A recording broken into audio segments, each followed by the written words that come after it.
खाण्याच्या बाबतीत तर स्त्रियांनी कधीच ॲडजस्टमेंट करू नये बरं का. कारण कसं होतं माहिती आहे, सकाळच्या गडबडीत आपण सगळ्यांची इच्छा पूर्ण करतो, सगळ्यांना चांगलं टिफिन वगैरे देतो आणि शेवटी कधी कधी अशी वेळ येते की सगळं संपतं, भाजी पण संपते, चपाती पण संपते. मग अशा वेळी आपण काय करतो, कुठे भात खा, कुठं हे थोडंसं हे पाव खा किंवा काय खा म्हणून आपण ॲडजस्ट करतो. आपण का म्हणून ॲडजस्ट करायचं.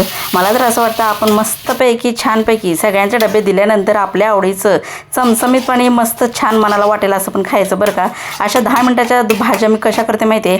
एक तर अंड्याची चटणी ठरलेली असते, शेवभाजी ठरलेली असते किंवा टोमॅटोची चटणी. कांदा टोमॅटो तर आपल्या घरी असतातच. मस्तपैकी करकरीत चिरायचा कांदा टोमॅटो टाकायची फोडणीला, मस्त 2 अंडी फोडून घ्यायची आणि मस्त अंड्याची चटणी करायची आणि गरम गरम भाकर काढली की भाकर तव्यातनं ताटात आणि मस्तपैकी भाजी घेऊन छान गरम गरम ताव मारायचा आणि लगोलग जेवायला घ्यायचं गरमागरम. मस्त एखादा पिक्चर लावायचा आणि छानपैकी खायचं. कारण आपण काय पोटासाठी ॲडजस्ट करायचं किंवा खाण्यासाठी. कारण घरातली स्त्री जर सक्षम असेल तर सगळं घर सांभाळू शकते बरं का. त्यामुळे मी तरी ॲडजस्ट करत नाही, तुम्ही सुद्धा करू नका. चला, व्हिडिओ आवडला सबस्क्राईब करा.